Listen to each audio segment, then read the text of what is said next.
믿음으로 전하는 감사와 은혜의 고백, 어메이징 그레이스 이세준입니다. 안녕하세요, 윤유선입니다. 우리가 크리스천으로서 하나님을 믿고 예수님을 따라 산다고는 하지만 때때로 왜 자꾸 하나님을 잊고 세상 것을 쫓는 걸까? 왜 다른 사람을 용서하지 못하는 걸까? 다양한 신앙적 질문을 품게 되는데요. 네. 크리스천의 이런 신앙적 고민과 질문에 대한 답을 영화와 드라마를 통해 전달하는 영화 감독 겸 목사님이 계시다고 하는데요. 네, 미디어 시대에 딱 필요한 사역인 것 같고 저도 또 그 영상 보면서 도움을 많이 받을 것 같다는 생각이 드는데요. 그래서 오늘은 어메이징 그레이스의 주인공으로 선교단체 케어 코너즈 대표 이보람 목사님을 모셨습니다. 안녕하세요. 안녕하세요. 예. 와주셔서 감사합니다. 네, 감사합니다. 네, 먼저 케어 코너스는 어떤 단체인지 궁금한데요. 네, 케어 코너스는 전문인 팀 사역 선교단체입니다. 98년도에 설립되었고요. 이아브라함 선교사님을 통해서 설립되었고 제 친아버지이십니다. 팀 사역 선교단체로 말레이시아에서 말레이 언어권 이제 사람들, 영혼들을 대상으로 쭉 섬겨왔던 선교단체인데요. 2014년부터 이제는 선교 사역을 저희 아버지께서 다음 청년들을 좀 도전하고자 이제 새로운 쪽 시작을 하시는 단계에서 제가 간사로 함께 하게 되면서 그때부터는 신기하게도 이제 미디어 선교단체로 좀 알려지게 되면서 케어 코너에서 지금 사역을 계속 이어오고 있습니다. 네. 유튜브 채널 들어가 보니까 뭐 영화도 있고 드라마도 있고 기독 다큐도 있고 굉장히 다양하던데요. 네, 참 저희가 처음부터 어떠한 영화나 드라마, 뭐 다큐멘터리를 만들려고 했던 단체는 아니었고요. 저희 아버지가 이제 원래 치과 의사셨기 때문에 의료 선교로 시작된 단체였습니다. 그래서 많은 의사분들과 위생사분들께서 참여하시면서 또 그 외에 이제 많은 전문인들이 참여하면서 전문인 팀 사역 선교단체로 시작됐었는데 제가 이제 함께 간사로 섬기면서 제가 워낙 좋아하는 게 영상이다 보니까 영상으로 이제 선교 현황과 선교 전략이나 선교 관련된 영상들을 제작했던 게 어찌하다 보니 이렇게 다큐멘터리로 불려지기 시작했고 그거에 관련돼서 아까 말씀드린 또 젊은 청년들을 선교로 도전하기 위해서 영상을 제작하던 것이 어떤 상황극을 또 제가 만들다 보니 그게 또 드라마로 불려지고 그게 또 길게 제작되다 보니 영화로 불려지고 이렇게 오늘까지 오게 된 것 같습니다. 네, 사실 굉장히 어렵게 저희는 현장에서 영화나 드라마를 제작하고 있는데 어쩌다 보니 하게 됐다고 하시는 말씀이 참 또 특이하게 들립니다. 그게 그렇게 쉬운 거였나요? 네, 그래서 이게 무식하면 용감하다고 뭘 알고 차라리 전공자였거나 공부를 했으면 엄두를 못 냈을 텐데 그냥 있는 장비로 한번 찍어보자 했던 게 조금씩 장비를 업그레이드 시키고 또 2명이 3명이 되고 3명이 5명이 되다 보니까 이렇게 주변 분들이 좋게 봐주셔서 그렇지 아직도 부족한 부분이 많이 있습니다. 아니 근데 보통 그 스텝이 그렇잖아요. 저같이 무식한 사람도 뭐 하면 되는 거 아니야? 그랬다가 아이고 아니구나 이것도 있어야 되고 그러다가 이제 포기를 하는데 어떻게 그냥 그걸 밀어붙이셨어요 끝까지? 처음부터 어떠한 완성작 뭐 작품성이라든지 예술성을 제가 생각하고 제작했다면 분명히 집어쳤을 텐데 어떠한 이렇게 뭐 유튜브에 올린다라든지 많은 분들에게 보여질 거라고 생각하진 않았었고요. 이제 교회에 제가 섬기고 있던 작은 교회 그냥 청년들이라든지 제가 아는 지인들에게 나눴으면 좋겠다라는 마음으로 시작했기 때문에 별 부담감도 없었던 것 같습니다. 그래서 좀 부족한 게 있었어도 그냥 뭐 어차피 평가받을 거 아닌데라고 이제 했었던 게 어느 순간 이제 좀 구독자분들이나 조회수가 많아지다 보니까 그때부터 아까 말씀하신 대로 좀 부담감이 생기긴 하더라고요. 이거 제대로 해야겠구나. 근데 사실 그런 부담감보다 정말 목사님처럼 이런 마음으로 시작하는 게 중요한 것 같아요. 메시지가 중요한 거고 용기 있는 목사님의 그 행보에 응원합니다. 그런 것 같아요. 그러니까 뭔가 누군가에게 사랑을 많이 받고 막 돈을 벌고 이런 게 목적이라면 생각이 진짜 많아지는데 전달하고 싶은 메시지가 확실하다면 나머지는 어떻게든 꾸려나갈 수 있지 않나 뭐 그런 점이 요인이 되지 않았을까 싶어요. 네, 저뿐만 아니라 사실 뭐 전국에 계시는 수많은 사역자분들께서 초등부 맡으신 분들은 초등부 학생들을 위해서 뭐 청년부 맡은 분들은 청년부를 위해서 어떻게든 뭔가를 더 하나님의 말씀을 잘 이해시켜 줄 수 있을까. 청년부에 아무래도 조금 그림보다는 어떤 스토리로 비유적으로 설명을 해주는 그런 것들이 많다 보니까 저 또한 뭐 사실 특별한 게 아니라 제가 좋아하는 게 영상이다 보니까 영상 쪽으로 해서 그렇게 시작을 하게 됐던 게 여기까지 오게 된 것 같습니다. 네. 댓글 중에 우리나라 기독교 인구가 1000만이라는데 기독 청년들만 다 봐도 엄청날 텐데 하면서 아쉬워 해주셨어요. 역시 크리스천들도 자극적이고 찰나적인 재미만 추구하는 것 같아 안타깝다는 의견도 있는데요. 어떠세요? 목사님도 뭐 아쉬움이나 안타까움 있으세요? 저는 사실 그렇게까지 안타까움이 많지는 않았는데 이제 최근에 이제 댓글에서 아까 말씀하신 대로 많은 분들이 봐주시고 그 다음에 조회수가 왜 이거밖에 안 나오나요? 좀 더 많이 보셨으면 좋겠는데라고 해주셔서 그거 자체가 좀 힘이 되는 응원인 것 같습니다. 근데 저는 단순히 요즘 청년들이 어떠한 자극적인 영상을 좋아해서 뭐 그런 요즘 우리가 알고 있는 그런 OTT 플랫폼에 올라와 있는 여러 좀 세속적인 내용의 그런 영상들만 좋아해서 기독교 콘텐츠를 안 본다고 생각하지는 않고요. 제가 들어보면은 있는지 몰랐어요라는 댓글이 가장 많거든요. 그래서 저도 가끔 이렇게 뭐 유튜브 같은 곳에 찾아보면 기독교 영상 자체가 거의 없습니다. 그래서 제가 개인적으로 아쉬운 건 뭐냐면 우리나라가 영화 자체를 못 만드는 나라면은 모르겠는데 K 드라마나 뭐 K 팝이나 뭐 너무나 요즘 KK에서 이슈되는 영상들이 많은데 그리고 우리나라 연예계에서도 또 방송계에서도 또 심지어 이런 영상에서 종사하시는 분들 안에서도 크리스천이 굉장히 많다는 사실을 제가 최근에 알게 됐어요. 근데 그런 거에 비해서 크리스천 콘텐츠가 없다는 게 조금 안타까움이 있죠. 그러네요. 이렇게 귀한 영상이 사실 우리가 봤을 땐 조회수가 적지 않잖아요. 맞아요. 예, 굉장히 많은데 되던데요. 훨씬 더 많아야 되는 영상이다라고 그렇게 생각해 주시는 거 아닌가 싶은데. 그만큼 재밌다. 네, 예. 근데 지난 10월에 이제 한국 기독교 영화제 KCFF에서 초청이 옵니다. 많이 기쁘셨겠어요. 네, 우선 많이 놀랐습니다. 사실 그 출품 기간이 6월부터 9월이었거든요. 근데 제가 이번에 만든 그 더 스크립트라는 영화가 1월에 제작되어서 6월 중에 한번 출품을 해볼까라고 준비하고 있었어요. 근데 홈페이지에 들어가서 보니까 출품 조건이 어디에서도 아직까지 상영 안 되고 이렇게 사람들에게 노출되지 않은 영화여야 된다라는 조건이 있어서 저는 1월에 이제 제작을 하고 1월부터 계속해서 이제 교회들마다 초청해 주는 곳에 가서 이제 상영하고 사역을 해야 되거든요.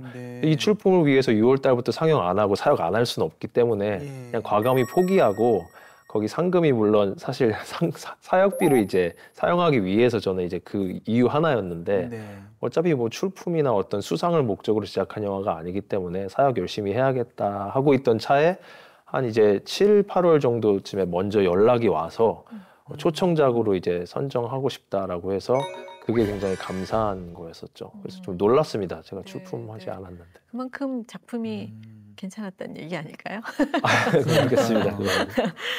삼위일체 하나님의 개념에 대해서 아주 기발한 아이디어로 시나리오를 쓰셨던데요. 영화 좀 소개해 주세요. 어디서 볼 수 있나요? 지금 유튜브에 업로드 돼 있고요. 더 스크립트라는 영화인데 처음부터 이제 영화를 제작하려고 했었던 건 아니었고 아이자 61이라는 예배팀에서 크게 컨퍼런스를 했었습니다. 거기서 이제 제가 그 주제에 맞게 어떤 영상을 제작하려고 했던 것이 제가 뭐 극 영화나 극 관련된 걸 만드는 걸 좋아하다 보니 이제 영화가 되었고요. 그래서 46분짜리 영화인데 한 청년이 인생을 살아가면서 항상 하나님이 계시다고 믿기는 하지만 그거를 실질적으로 느끼지 못하는 그 부분을 뒤늦게 깨달아서 정말 매 순간 나를 하나님께서 지켜보고 계시는구나라는 것을 표현한 영화인데요.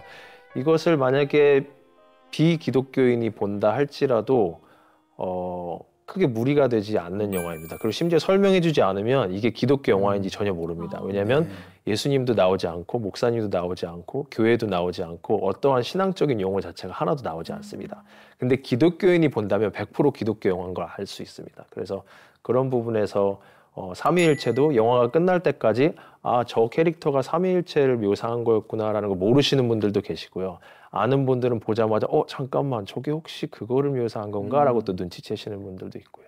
구체적으로 그 설정을 좀 설명해 주시면 좋을 것 같아요. 뭐 어떤 역할은 뭘 뜻하고? 좀 스포일러긴 한데요. 결국 우리가 살아가는 이 인생을 저는 하나의 하나님께서 우리 각자 개개인에게 설정한 대본이라고 컨셉을 잡았습니다. 그래서 우리는 그걸 모르고 살아가지만 하나님께서 우리에게 선한 길로 인도하신 모든 대본이 정해져 있고 그것이 절대적인 건 아니고 우리에게 자유의지를 주셨기 때문에 우리가 여러 선택들을 할 수 있지만 그럼에도 불구하고 어떤 선택을 할지라도 하나님께서는 또 그것을 선한 길로 인도하시는데 문제는 내 마음대로 살아갔을 때 인도하시는 것이 아니라 하나님 말씀을 묵상하는 가운데 그것을 따라갈 때 그것이 최고의 이제 대본이 될 수 있다라는 것을 이제 묘사하려고 한 캐릭터로 이제 설명을 해주는 가운데 이제 영화에서는 감독이 있잖아요. 그리고 또 기획사 대표님이 계시고 그리고 작가님이 계시는데 이 세 명을 제가 이제 삼위일체로 대표님을 하나님, 그리고 감독님을 이제 예수님, 그리고 작가님을 성령님으로 컨셉을 잡아서 이 캐릭터 주인공은 그것을 모르고 살아가지만 어느 순간 자기 삶 속에서 감독님이 등장하셔서 하나서부터 열까지 이제 왜 그렇게 했느냐, 왜 계속 NG를 내느냐라는 그런 컨셉이 이제 나오는 그런 영화입니다. 재미있네요. 네. 그냥 듣기만 해도 너무 재밌을 것 같아요. 아까 그 영화 상영 예배라는 말이 조금 언급이 됐던 것 같은데 뭐 대충 이 용어만 들어도 이런 건가 싶기는 한데 자세하게 좀 설명해 주시겠어요? 네, 지금까지 제가 만들었던 기독교 드라마나 영화를 보통 상영을 하진 않았었습니다. 왜냐하면 뭐 코로나 이전에 사실 예배당 자체 가운데 큰 스크린을 갖고 있는 교회가 많지 않았거든요. 그리고 최근에 돼서야 이제 더군다나 이젠 더 이상 프로젝터 스크린이 아니라 LED 전광판으로 하기 때문에 볼 수 있지, 영화를 그렇기 때문에 제가 제작한 것이 어디서 상영되는 것보다는 저는 바로바로 유튜브에 업로드를 했었습니다. 그래서 최대한 많은 사람들이 최대한 빨리 지구 반대편에 뭐 브라질에 계신 선교사님도 보실 수 있도록 그것이 저는 최고의 사역이라고 생각했었기 때문에 어떠한 뭐 수익이나 뭐 상영이나 뭐 수상하는 거나 그런 거 관계없이 쭉 이어왔었는데요. 이번 영화는 특별히 처음으로 바로 유튜브에 공개하지 않고 상영을 하는 것을 계획을 했습니다. 단순히 상영이 아니라 예배 형태로 영화가 보여지기를 좀 바라는 마음이 있었거든요. 그 이유가 유튜브에서 우리가 작은 이제 스마트폰으로 봐도 충분히 어떤 은혜를 받을 수 있지만 그냥 단순히 영상 재밌었다, 뜻깊었다로 끝나는 것이 아니라 그것이 예배의 자리에서 같이 보고 또 같이 그거에 대한 말씀을 잠깐이라도 듣고 같이 통성으로 공동 기도 제목으로 기도를 할 때 그것이 굉장히 파워풀하다는 경험을 제가 아까 말씀드린 아이자야 61 컨퍼런스를 통해서 한번 경험을 했었기 때문에 이 영화는 조금 시간이 걸리더라도 나중에 몇 개월 뒤에 업로드를 하긴 하겠지만 그 기간만큼은 초청해 주시는 교회에 가서 직접 상영하고 그렇게 예배 형태로 드려야겠다 했는데 지난 7개월간 그렇게 해왔었거든요. 근데 해온 결과 역시나 이게 그냥 볼 때와 예배 때 같이 볼 때와 정말 다르구나라는 것을 경험하게 되었습니다.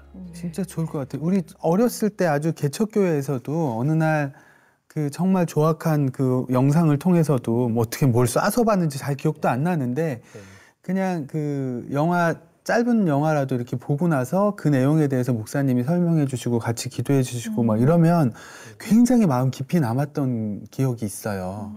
지금은 사실 말씀하신 대로 엄청나게 좋은 이제 환경에서 그건 진짜 은혜로울 것 같아요. 그러네. 저도 예전에 제가 신앙 초창기에 성경 공부하는 날 목사님이 기독교 영화인지 모르겠어요. 근데 기독교적인 메시지가 있는 그냥 영화를 틀어주셨는데 제가 힘든 일이 있을 때 그 영화의 그 장면이 굉장히 위로가 됐던 경험이 있거든요. 그래서 사실 이 매체로 전하는 그 메시지가 엄청 크다는 걸 저는 제가 몸소 경험했거든요. 그래서 지금 목사님 하시는 사역이 정말 너무 대단하고 꼭 필요한 사역이라는 생각이 드는데요.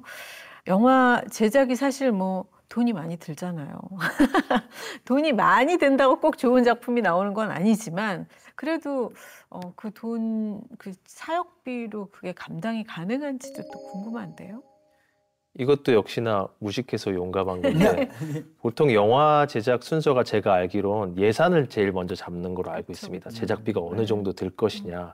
그래서 제일 먼저 좋은 스토리를 작가분에게 받게 되고 그 스토리를 갖고 시나리오화 시킨 후에 그 다음에 이제 그것에 관련된 배우를 어떻게 섭외할 것인지, 누가 주연을 하고 조연을 할 것인지, 그 로케이션을 어떻게 할 것인지, 그리고 이거에 필요한 장비는, 그리고 제작 기간은 어떻게 될 것인지. 그러면 딱 계산기를 두들겨 보면은 돈이 나오죠. 근데 저는 한 번도 그 순서로 제작을 해본 적이 없습니다. 저는 오히려 반대로 역순으로 하거든요. 그래서 어차피 이제 누울 자리를 보고 다리를 뻗어야 된다고 제작비가 아무리 그렇게 뭐 몇 억이든 심지어 몇 백만 원이 나와도 그 돈이 없으면 제작을 못 하기 때문에 저는 제가 어떤 스토리를 딱 이번에 이런 스토리로 영상을 만들고 싶다라고 하면 먼저 제 주변 지인들에게 꼭 배우가 아닐지라도 좀 끼가 있어 보이거나 그러면 제가 먼저 가서 물어봅니다. 혹시 다음 달에 시간 좀 몇 번 낼 수 있냐? 왜 그러시냐? 설명을 해주고 저는 월요일 날 저녁 때 시간이 된다. 어떤 분은 저 일주일에 2번 정도 시간을 낼 수 있다.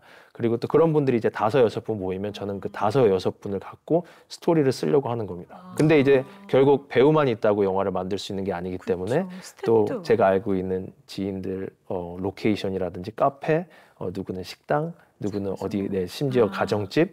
그래서 저 일주일에 딱 한 번만 쓰면 안 될까? 2번 사용할 수 있을 것 같습니다라고 양해를 구해서 저에게 주어진 장소와 그리고 이제 사람과 또 스텝은 사실 지금까지 제가 항상 혼자 지난 한 8년간 제작해 왔기 때문에 제가 어떻게든 지지고 볶고 할 수 있을 것 같아서 그런 저에게 주어진 어떻게 보면 우리가 소스라고 그러는데 영상계에서는 우리가 요리를 할 때도 결국 냉장고를 열어서 장을 보러 가지 않는다고 했을 때 돈이 없을 때 냉장고에 비엔나 소세지가 있고 뭐 맛살이 있고 뭐가 있네 그럼 이거 갖고 뭐라도 지지고 볶고 해보자라는 것처럼 네, 예. 저도 좀 이 배우분들을 지지고 볶는다는 말은 좀 그렇지만 이 귀한 분들 시간 내주시는 분들 6분 거기 또 30대 뭐 2분이랑 뭐 50대 한 분이랑 10대 한 명이면 이렇게 컨셉을 잡고 로케이션은 제가 뭐 스토리를 뭐 선택의 여지가 없는 거죠. 카페에다가 식당에다가 공원은 그나마 좀 자유로운데 그 안에서 이제 시나리오를 써야 됩니다. 근데 시나리오도 보통 이제 전문 이제 작가분들은 오래 걸릴 때는 뭐 6개월 심지어 1년 걸리는 작품도 있다고 들었어요. 또 이제 전문인들 만나서 또 그런 어느 정도 전문성 있는 것들을 공부도 해야 되고요. 근데 저는 최대 오래 걸리더라도 한 3, 4주 안에 완성을 해야 됩니다. 왜냐하면 그렇지 않으면 분명히 이 배우분들이 시간을 낼 수 있다고 했는데 제가 막 3개월, 6개월 뒤에 완성을 해서 자 이제 슛 들어가려고 합니다 하면은 그 사이에 일이 생겨서 못할 것 같아요 하는 경우가 많거든요. 그래서 그것도 최대한 빨리 이제 작성을 해서 그분들 스케줄에 맞게 해서 로케이션에 맞게 해서 그렇게 해서 슛이 들어가기 때문에 제작 비용이 사실 과거부터 그렇게까지 많이 들지는 않았습니다. 근데 어쨌거나 이제 저희가 출연료는 배우들 분들께 못 드리더라도 이제 밥은 먹여야 되잖아요. 그래서 그런 또 식사비라든지 진행비. 네, 그리고 또 어쨌거나 필요한 소품이 있을 때도 있고요. 또 로케이션도 어쨌거나 제가 별로 안 좋아하는 로케이션이 이제 카페입니다. 그 이유는 카페가 싫어서가 아니라 너무 많이 썼어요. 그래서 모든 대화가 카페에서 이루어지고 항상 가정집에서 이루어지는 게 사실 독립 영화와 저예산 영화의 현실이거든요. 예. 그러다 보니까 스토리가 굉장히 그래서 카페 씬이 많군요. 예. 제일 만만한 게 카페죠. 예. 그래서 저는 이왕이면 오히려 카페보다도 생각지도 못하는 뭐 심지어 정육점이라든지 베이커리라든지 뭐 심지어 지하 창고 물탱크가 있는 곳이라든지 어떤 곳이라도 더 다양한 로케이션을 갖고 조금 시나리오를 쓰는 것을 더 선호하는 편입니다. 네. 아니 근데 만약에 그 배우분들께서 뭐 되게 좋은 마음으로 이날 제가 될 것 같습니다라고 했는데 사실 커다란 일이 겹쳐져 가지고 약속을 못 지키게 되는 수도 있잖아요. 사실 그러면 안 된다고 하지만 그럼 어떻게 해요? 그럴 때는 대본을 수정합니다. 그래서 저가 제작하는 스타일이 배우분들이 좀 힘들어하시는 부분이 있는데 완성된 완벽한 대본을 드리지 못합니다. 예. 왜냐하면 과거에는 초창기는 그렇게 했었는데 분명 2회차, 3회차 계속 슛이 들어갈 때마다 변수가 생기거든요. 예. 뭐 로케이션도 빌려줄 수 있었는데 사실 다음 주부터는 못 빌려드리게 됐어요라는 경우도 정말 많았었고요. 말씀하신 대로 배우분도 너무 참여하고 싶은데 상황상 뭐 일부러가 아니라 어떤 상황이 발생해서 이제 출연 못하게 되시는 경우가 많기 때문에 그런 상황을 고려해서 일부러 항상 대본을 옵션 1, 옵션 2, 옵션 3로 다 만들어 놓고 작성은 하진 않지만 이분이 혹시라도 다음번에 어떤 일이 생겨서 오지 못할 때 이런 식으로 하차시켜야겠다라든지 뭐 그런 식으로 좀 진행을 많이 하게 됩니다. 갑자기 드라마를 보다 보면 갑자기 하차되는 갑자기 뭐야 유학을 간다거나 뭐 돌아가시거나 이런 분들 계시잖아요. 네, 그런 분들은 뭐 나중에 알고 보면 뭐 제작사와의 갈등으로 하차했다거나 사회적으로 무리를 빚어가지고 뭐 자숙에 들어갔다거나 막 이런 경우가 있는데 그 작은 영화 안에서도 또 온갖 일들이 벌어질 수 있겠군요. 네. 그런데도 불구하고 지금까지 그 수많은 변수가 있었는데 가끔은 그 변수가 오히려 더 스토리가 좋아진 경우도 너무 많았었기 때문에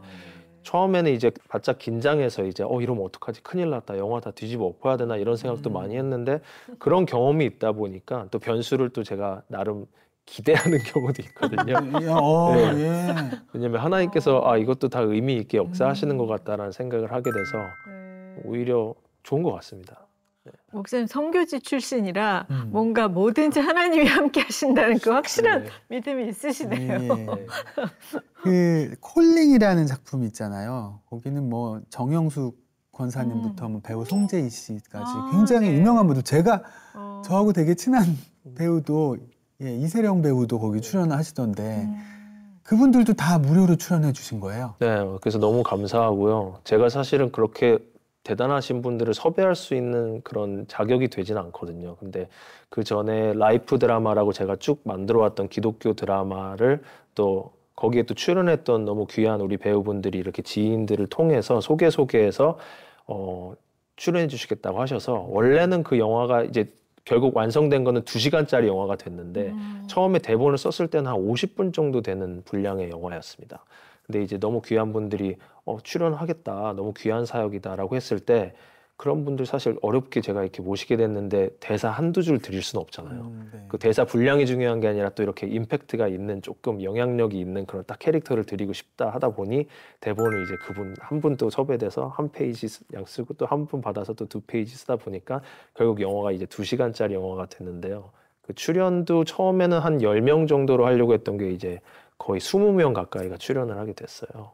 그래서 그것 또한 저는 사실 하나님께서 다 해주신 거라고 믿고 있고, 제가 계획한 것이, 그래서 아까 말씀드린 대로 좀 빗나가더라도, 계획했던 대로 되지 않더라도 이제는 별로 실망한 거나 어떤 뭐 두려워하는 마음이 많이 없는 것 같아요. 하나님 또 길게 하게 하시나 보다, 그런 마음을 갖고 임하고 있습니다. 그래서 그 콜링 영화는 하나님께 부르심을 받아서 선교사로 나가기 전까지의 그 과정을 그린 영화입니다. 그래서 이제 주인공이 중고차 딜러인데, 중고차 딜러로 계속해서 뭔가가 잘 되고 있는 가운데 동시에 하나님께서 선교사로 부르신다는 어떤 부담감 속에서 그거를 혼자서 굉장히 갈등하는 내용, 결국은 이제 선교지로 나가게 되는데, 그래서 선교지로 나가서 또 본인이 원했던 어떤 소원했던 부분이, 약속이 하나님의 그 이루어지는 그런 내용으로 이제 엔딩이 끝나거든요. 그래서 댓글을 보면서 제가 가장 많이 은혜 받는 게, 해외에 계신 선교사님들이 얼마나 힘드시겠어요, 여러 가지로요. 그런데 그 영화를 보고 내가 처음에 선교사로 나가기 전에 그 초심을 내가 이 영화를 보고 다시 갖게 되었다라는 그걸 봤을 때 제가 오히려 더 감사하고 제가 더 은혜 받는 그런 시간이 되는 것 같습니다. 네. 아니, 진짜 사실 많은 분들이 지속적으로 제작되길 바란다고 많이 댓글을 달고 계신데요. 사역이 계속 이어지기 위해서는 어떤 필요가 있으신지 오늘 이 자리 통해서 좀 말씀해 주세요. 첫 번째가 이제 배우분들의 어떤 출연료와 그런 이제 제작에 들어가는 이제 배우들에게 들어가는 비용이고, 두 번째는 장비인데, 장비도 마찬가지로 어떤 분들에게 빌려달라고 하기가 모든 분들이 카메라 장비를 갖고 계신 게 아니기 때문에. 근데 세 번째 이제 로케이션은 생각보다 많은 분들이 여러 다양한 업종에서 종사하고 계시기 때문에 그게 스튜디오든 심지어 사무실이든 작은 사무실이든 큰 사무실이든 어디든 진짜 생각지도 못한 로케이션을 제공해 주실 때 그것이 저희 영화 제작에 너무 큰 도움이 되고, 그게 사실 제작비의 한 70~80% 이상입니다. 로케이션만 해결돼도. 지금은, 네. 근데 많은 분들은 항상 영화를 내가 어떻게 하면 저 사역을 도울 수 있을까 하면은 이제 인력과 장비만 생각하시죠. 근데 그거보다는 사실 로케이션이 저희에게는 너무 중요해서, 이번에 지금 저희가 촬영하고 있는 영화도 굉장히 큰 사무실이 필요했는데, 너무 제가 감사하게도 잘 알지도 못하지만 최근에 알게 된 회장님께서 흔쾌히 그 사무실을 사용하게 해주셔서 거기서 지금 촬영을 진행하고 있습니다. 네. 영화 제작은 어떻게 처음에 시작하게 되셨는지 궁금합니다. 선교지에서 먼저 시작하신 거죠? 네, 저는 아직까지도 저 스스로 영화 감독이라고 생각하지는 않는데요. 근데 이제는 워낙 많은 분들이 감독님 해주시니까 그걸 매번 뭐 아닙니다라고 설명하기도 뭐해서 네 하고 이제 대답은 하고는 있습니다. 근데 저는 중학교 1학년 때 이제 아버지께서 정글에서 말레이시아, 동말레이시아에 이제 이반족이라고 정글 깊이 있는 그 토족 그 민족이 있는데, 거기서 선교 사역을 하실 때 싱가포르에서 캠코더를 그 당시에 하나 사갖고 오셔서 사역 기록을 남겨야 되니까 너브로 이제 촬영을 해봐라라고 했던 것이, 그때 처음으로 이제 카메라를 잡았던 게 저한테 이거 정말 새로운 세상이다라는 것을 느껴서, 그때 이제 뭐 나와 있는 다큐멘터리 영상들을 봤을 때 뭐 나레이션도 들어가 있고 편집도 이렇게 하는 걸 보고 거기에서 좀 어린 나이에 맛을 들였다고 해야 되나요? 아, 영상이 이렇게 시각적으로 뭔가 표현해 줄 때 사람들에게 와닿는 게 있구나. 아무리 선교지 갔다 왔어도 그냥 말로만 설명해 주는 것보다 한번 보여줬을 때 엄청 파워풀한 이게 임팩트가 있구나라는 걸 깨달아서 그때부터 열심히 이제 제작을 했던 게 어떻게 오늘날 이렇게 영화까지 하게 됐던 것 같습니다. 근데 사실 영화도 해본 적도 없고 그리고 제작 순서도 모르고 방법도 모르고 아무것도 모르는데 저 스스로가 저 모태신앙이지만 좀 부끄러운 말이지만 어떠한 신앙적인 고민이 있었을 때 그것을 누군가 좀 예를 들어서 설명해 줬을 때 굉장히 저에게 신앙적으로 많이 도움이 됐었던 기억이 많거든요. 근데 그 예가 심지어 시각적으로 더 표현된다면 더 와닿지 않을까라는 생각을 했었기 때문에 저 스스로 다큐멘터리도 굉장히 좋아하고 지금도 지속적으로 제작하는 부분이지만 가끔은 사람마다 다른 것 같더라고요. 누구는 다큐를 봤을 때 다큐는 대부분 실화니까요. 와닿게 보지만 그리고 영화는 극영화도 물론 실화를 바탕으로 한 극영화도 있지만 전혀 픽션인 영화도 있잖아요. 근데 픽션일지라도 그것이 그리고 가상의 인물일지라도 분명히 또 와닿는 임팩트가 있기 때문에 저는 무조건 실화만 다뤘을 때 사람들이 은혜 받는 것이 아니라 가상의 인물과 가상의 스토리도 충분히 우리에게 은혜를 줄 수 있다고 생각을 했어요. 그래서 저도 이제 말씀을 보는 가운데 예수님께서도 언제나 비유로 말씀하셨고 가끔은 그 비유를 이해하기 쉽게 비유를 사용하신 경우도 있고 가끔은 일부러 이해 못하게 하려고 비유로 말씀하신 경우도 있기 때문에 예수님도 비유로 말씀을 전하셨는데 내가 비유를 못할 이유가 뭐가 있지? 라는 생각을 하면서 예수님도 항상 어쩔 때 가상의 인물로 또 스토리를 만드신 적도 많아요. 그래서 거기서 제가 조금 극이라는 것에 조금 빠지게 됐었던 것 같아요. 그래서 그거를 이제 표현하다 보니 이렇게 드라마가 되고 영화가 됐던 것 같습니다. 군대에서도 무슨 영상 훈련을 받으셨다고 들었어요.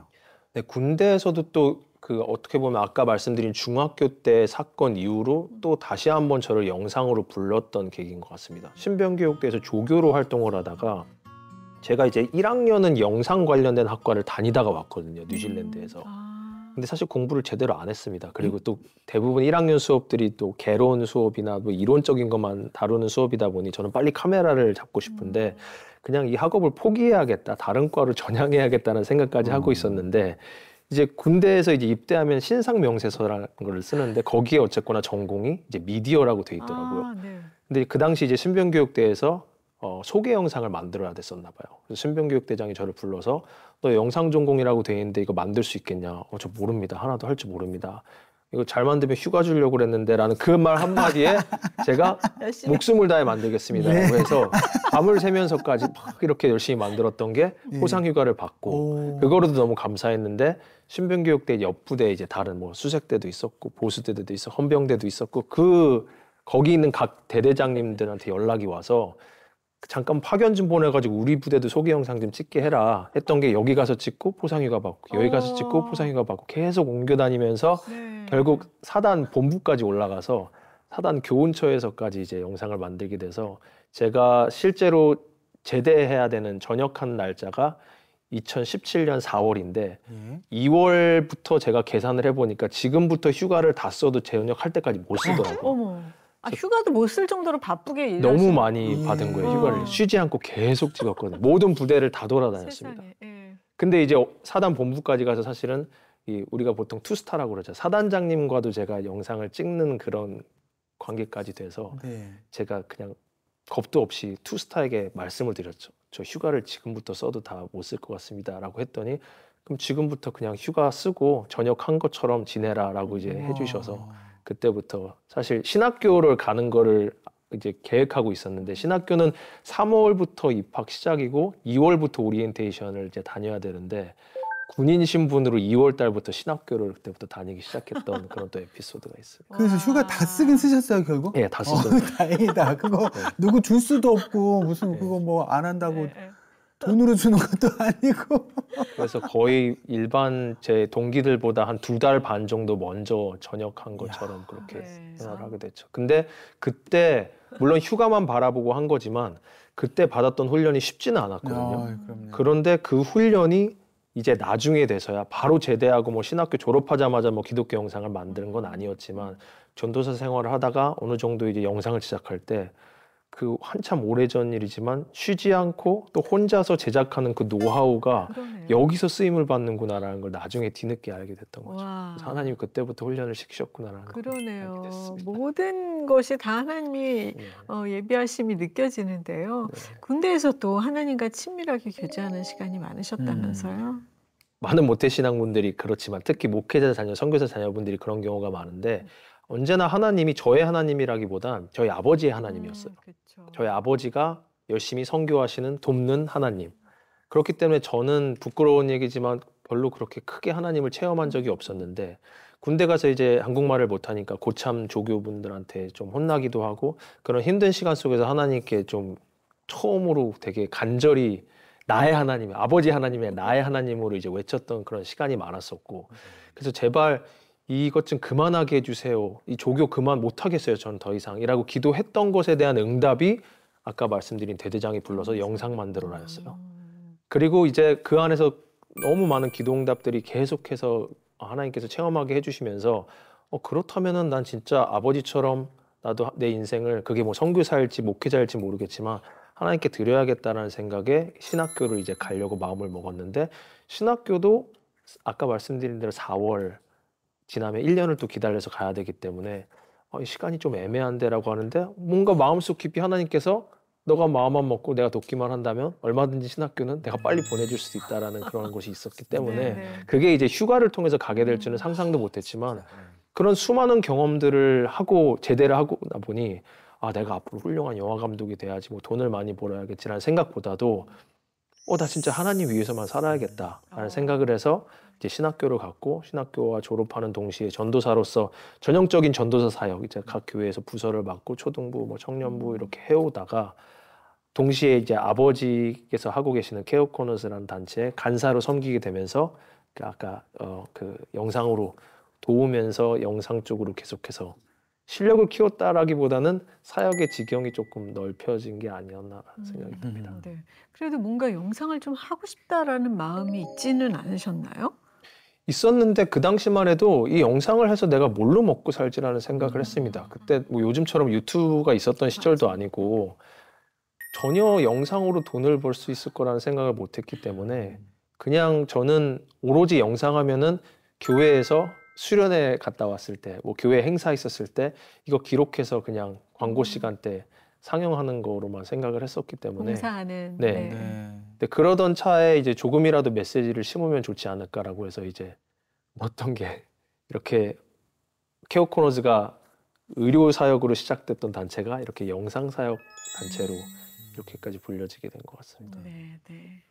그 아버님께서 이제 선교사셨다고 이제 언급을 해주셨는데 아버님이 처음부터 선교사이신 건 아니었다고요? 네, 아버지가 치과 의사셨고요. 그래서 치과 의사로 실제로 강남에서 개업을 해서 한 3년 반 정도 이제 개업을 하시고 일을 하신 거로 알고 있는데 그 가운데 계속해서 하나님께서 선교사의 마음을 주신 거로 알고 있어요. 그래서 물론 치과 의사로서 계속해서 뭐 1년에 두세 차례씩 몇 번씩 나가서 선교 사역을 섬기긴 하셨지만 네네. 단기 선교였었고 네네. 근데 이제 네가 나가라라는 마음을 받으셔서 이제 나가게 되신 거죠. 그래서 저도 그 당시 나이가 초등학교 3학년이었는데 그냥 못 모르고 따라 나가서 선교사 자녀로 살아오면서 지금까지 왔던 것 같습니다. 근데 한 가지 감사한 거는 많은 선교사 자제분들께서 아무래도 환경이 열악하고 또 조금 제한된 어떤 후원금으로 생활하다 보니까 어려움이 많이 있었던 걸로 알고 있습니다. 저는 되게 감사하게도 아버지가 치과 의사셨어서 그런지 비록 3년 반밖에 일은 안 하셨지만 굉장히 돈을 많이 버셨나 봐요. 네. 저희가 뭐 학교를 다니거나 저와 형이 있는데 둘이 생활하는 데 있어서는 조금도 힘든 거 없이 생활을 할 수 있게 해주셔서 네. 그것만은 아마도 전국에 계신 수많은 선교사 자녀분들 중에 제일 축복받은 자로 자란 게 아니었을까라는 그런 감사함이 늘 있습니다. 와. 그래도 만약에 아버지가 계속 여기서 그러니까. 병원하셨으면 훨씬 더 풍족하게 살 수도 있었는데 또 그런 원망은 없었나요? 어린 시절에 또 있을 수도 있잖아요. 환경도 아니고. 오히려 주변 분들이 제가 선교사 자녀로 쭉 자라왔다고 했을 때 방금 말씀하신 그런 얘기를 제일 많이 듣거든요. 힘들지 않았냐? 아버지가 이렇게 하면 더 잘 살았을 텐데 이래서 힘들진 않았냐? 근데 그런 게 전혀 없었던 게 오히려 더 감사한 게 처음에 선교지를 바로 이제 말레이시아로 나갔던 건 아니었고요. 열방대학 때문에 잠깐 하와이에 가서 10개월간 있었고 또 잠깐 또 비자 문제 때문에 캐나다에 가서 또 한 6개월 있었고 다시 한국에 들어와서 그 당시 이제 중국으로 선교를 들어간다고 해서 온 가족이 저희도 학교 안 다니고 중국어를 1년간 배우면서 지냈다가 그게 계속 중국에 문이 안 열려서 이제 잠깐 선교지를 저쪽 동남아 쪽으로 아버지가 큰 배를 타고 사역을 하시면서 저희가 싱가포르에 가서 1년 있었고 그 다음에 말레이시아 와서 이제 한 7, 8년 정도 있었고 그 다음에 뉴질랜드 갔다가 이제 다시 한국으로 들어온 케이스인데 그게 저에게는 원망으로 느껴졌다기보단 원래 인생이 다 그런 줄 알았어요. 그래서 제가 살면서 세보니까 지금 결혼하고 나서까지 딱 그 기간을 하면은 제가 38번을 이사를 했더라고요. 근데 그 제 와이프를 만나고 알게 된 게 제 와이프는 초등학교 때 살았던 집이 지금 최근에까지 그 똑같은 집이어서 이사를 딱 한 번밖에 안 했다고 그러더라고요. 네. 저는 누구나 다 이사를 1년에 한 번씩 그렇게 해외도 뭐 국내 들어왔다 나갔다 하는 줄 알았어요. 근데 가끔은 제가 시나리오를 쓸 때 감사한 건 뭐냐면 저는 몰랐는데 주변 분들이 어디서 이런 아이디어가 나고 어디서 이런 발상이 생기냐라는 얘기를 많이 듣게 되는데 저는 그게 사실 다 아버지 덕이라고 생각합니다. 여러 곳에서 여러 인종들과 문화들과 체험들을 하면서 들었던 얘기와 봤던 것들이 저에게 지금 너무 큰 도움이 되고 있지 않나 그런 생각이 듭니다. 그래서 저의 가장 큰 장점은 저 혼자 제가 스스로 말하기 조금 민망하긴 한데 적응력은 제가 정말 최고인 것 같습니다. 어디 가서 적응을 못한다? 그게 환경적인 거든 언어적인 거든 인종적인 거든 저는 아무 문제가 없습니다. 낯설어하지 않고 힘들어하지 않고 안정된 생활을 오히려 더 불안해하지 이제 좀 바뀔 때가 됐는데 뭔가 변화될 때가 됐는데라는 생각을 하고 살았기 때문에 그래서 아마도 그것이 지금 영화를 촬영하는 데 있어서도 어떤 변수가 생기거나 심지어 제작 로케이션이 바뀌거나 배우가 바뀌어도 그거에 대해서 뭐 긴장하고 막 큰일 났다 하는 게 아니라 이번에 또 어떻게 바뀔 수 있을까라는 그런 좀 어드벤처라고 해야 되나요? 개념이 있는 것 같습니다. 대부분은 사실 그런 변수가 발생했을 때 그걸 어떻게 이제 헤쳐나가는 게 어렵다기보다 그거에 대한 스트레스 때문에 굉장히 많은 에너지를 허비하게 되잖아요. 근데 그걸 오히려 에너지로 승화시키시는 아니 어렸을 때 그렇게 해서 한 2, 3년 정도 같은 나라에 살면 이 나라에서는 왜 이렇게 오래 사는 거지? 이제 뜰 때가 됐는데. 근데 사실 이렇게 어려서 이주를 많이 했던 학생들 경우를 보면 그렇게 친구를 사귈만 하면 또 헤어지고 이런 것들이 이제 너무 상처가 되니까 어느 순간부터 마음을 닫고 친구 사귀는 걸 포기하고 이런 경우도 있는데 목사님은 전혀 안 그러셨나 봐요. 그런 얘기지만 제가 생각보다 친구를 많이 안 사귀었습니다. 네, 굉장히 좀 주의가 산만한 성격이고 혼자 놀고 혼자만의 세상을 꿈꾸는 굉장히 괴짜였거든요. 그래서 어렸을 때 아마 저를 아시는 분들은 다 아실 거예요. 제가 그냥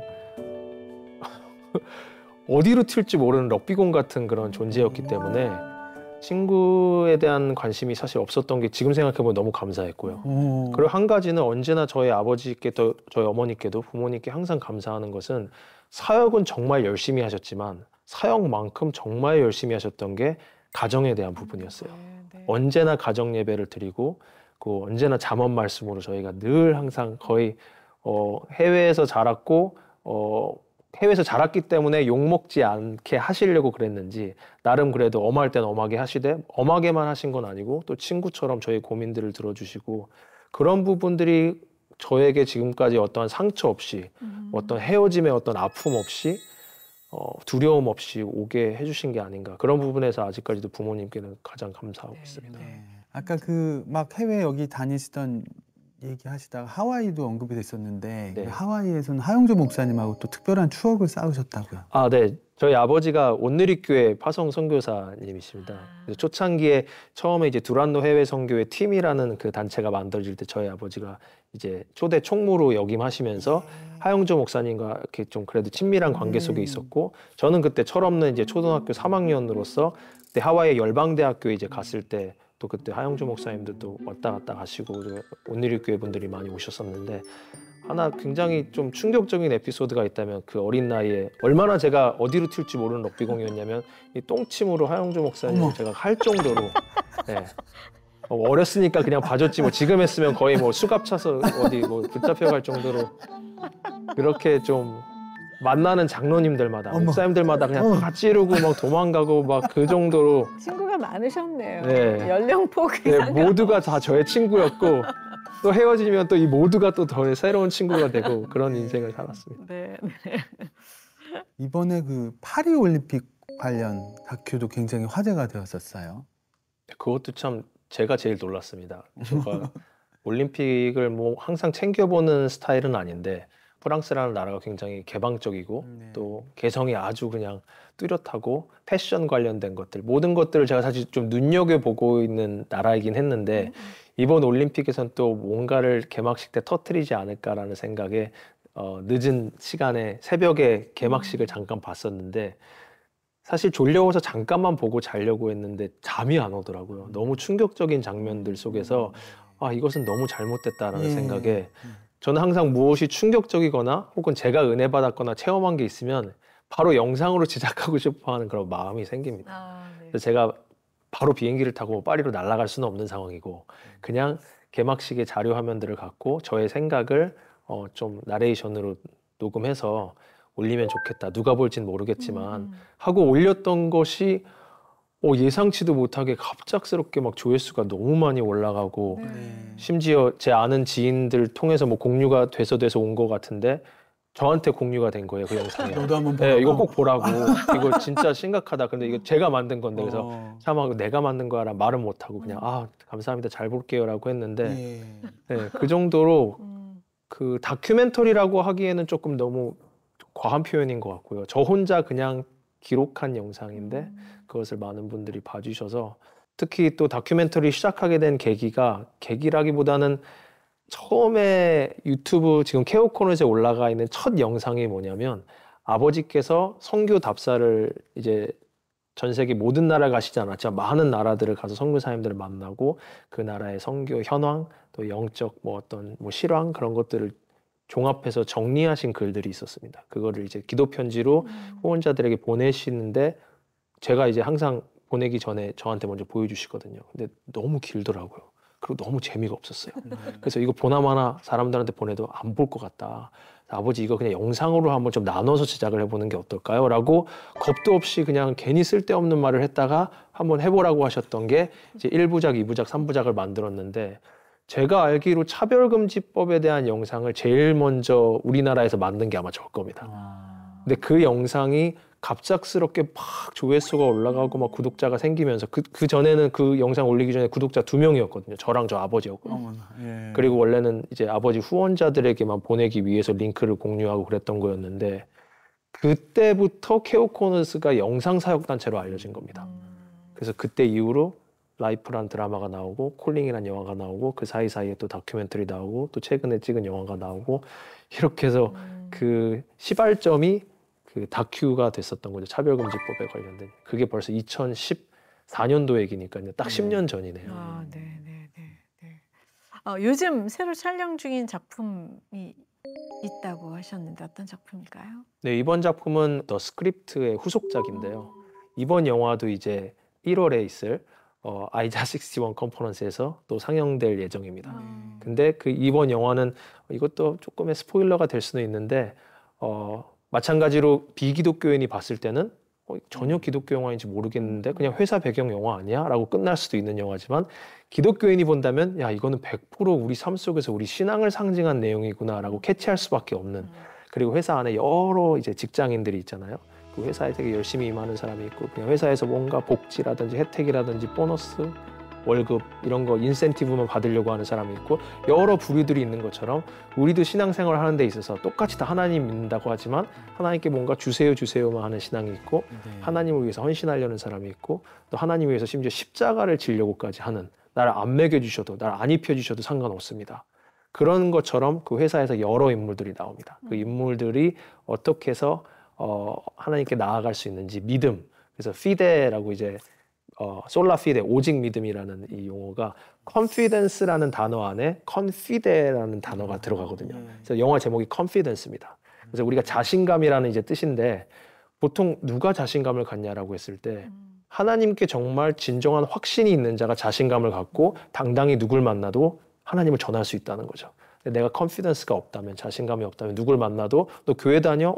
교회 다녀 하고 나서 굳이 뭐 소개할 필요도 없고 물어봐도 별로 심지어 내가 기독교인인 걸 부끄러워하기까지 하는 그런 인생을 살게 된다라는 것을 그 컨피던스 영화에서 이번에 한번 표현해 보려고 하고 있습니다. 네, 네, 또 기대가 되네요. 됩니다. 네, 끝으로 어메이징 그레이스 공식 질문만 남았습니다. 내가 만난 하나님, 나의 하나님은 어떤 하나님? 여러 가지가 있지만 저는 사실 너무 많아서 그냥 한 가지로만 한 단어로 표현하자면 표현할 수 없는 하나님인 것 같습니다. 예. 왜냐하면 군대 때도 달랐고 또 지금 또 다르고 어렸을 때 달랐고 그러나 지금 현재로서 어떤 하나님인지 표현한다면 지켜보시는 하나님이라고 말씀드리고 싶습니다. 그 더 스크립트라는 영화에서도 결국 감독으로서 대표로서 작가로서 삼위일체가 언제나 우리를 지켜보신다는 그것을 표현하고 있는데요. 그 영화에서뿐만이 아니라 실제로 제 삶 속에서도 이 사역을 하는 가운데 정말 영화만 잘 되길 바라고 막 사역만 막 번창하길 잘하는 마음으로 한다면 하나님께서 언제나 브레이크를 거시는 걸 많이 느끼거든요. 심지어 영화가 뒤집어질지라도 조금 지연되거나 내가 계획한 거대로 되지 않을지라도 그 과정 속에서 함께하는 배우들과 저희 스태프들과 배우들과 언제나 그 하나님 안에서 죄짓지 않고 미워하지 않고 화평한 가운데 하는 것을 제일 중요하게 여기신다는 것을 요즘 되게 많이 느끼고 있습니다. 과거에 그렇게 하지 못했거든요. 영상사역을 꽤 오래 해왔지만 언제나 저도 이제 목적을 두고 달려가려다 보니까 그 안에서 스트레스를 받고 심지어 마음속으로 누굴 정죄하기까지도 하고 했었는데 그 가운데 하나님께서 도대체 너 뭐 하는 거냐라는 말씀을 너무 많이 받았고 그 회개 가운데 그럼 앞으로 하나님 사역하는 데 있어서는 사역이 제대로 안 되더라도 되길 바라지만 그 가운데 언제나 제가 죄짓지 않고 하나님을 먼저 기쁘시게 해드리는 자로 서도록 노력하겠습니다 해서 계속해서 저를 지켜보시는 하나님이라고 생각하고 있습니다. 믿음은 들음에서 시작된다고 하는데요. 요즘 뭐든지 듣기보다 보는 것에 너무 익숙한 영상 세대잖아요. 그래서 목사님 사역이 더욱더 귀하고 하나님이 앞으로 더 크게 사용하실 것을 기대하게 됩니다. 자, 이제 이세준의 선물 시간인데요. 예, 오늘 목사님이 골라주신 찬양입니다. 하나님 말씀으로. 이 찬양을 골라주신 이유도 있으시겠죠? 네. 이번에 만들었던 더 스크립트 영화를 지난 8개월간 교회에 가서 상영을 하고 제가 메시지를 전하고 기도할 때 꼭 이 찬양을 부릅니다. 그래서 이 하나님 말씀으로라는 것이 결국 그 영화 더 스크립트를 표현해주는 찬양이기도 하고 동시에 제가 제일 좋아하는 찬양이면서 동시에 이 찬양을 부른 조성민 간사님이 아이자 61의 이제 리더이신데 제가 또 굉장히 좋아하는 분입니다. 그래서 오늘 여러 가지 의미에서 이 찬양을 고르겠습니다. 오늘 정말 귀한 시간이었습니다. 이렇게 귀한 간증 나눠주셔서 감사드리고요. 어메이징 그레이스 오늘 여기까지 하겠습니다. 고맙습니다. 감사합니다.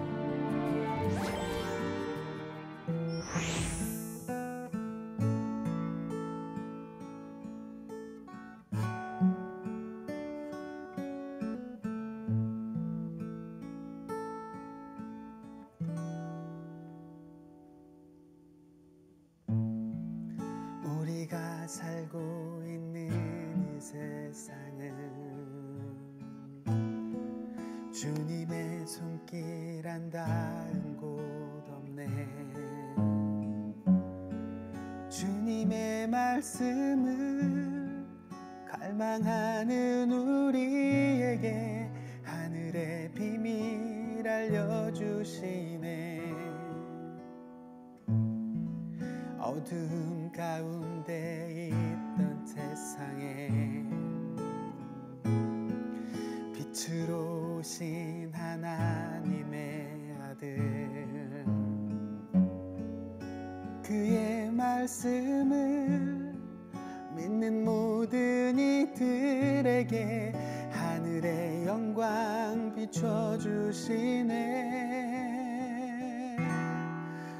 하나님 말씀으로 아버지 마음으로 나 달려갑니다.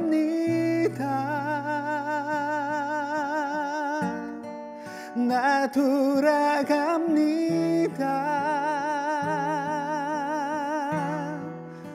말씀이 육신 되어 말씀이 내 삶 되어 주 나라 이곳에 주님 뜻 내 안에 이루소서. 듣지 못했던 마음 주님의 성령 오셔서 보지 못했던 나의 눈 주를 보게 하시네.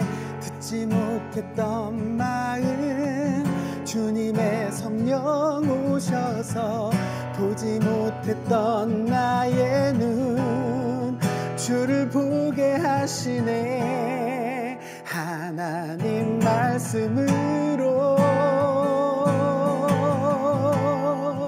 아버지 마음으로 나 달려갑니다.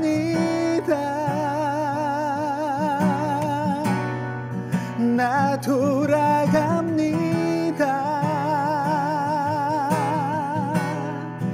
말씀이 육신되어 말씀이 삶이 되어 주 나라 이곳에 주님 뜻 내 안에 이루소서.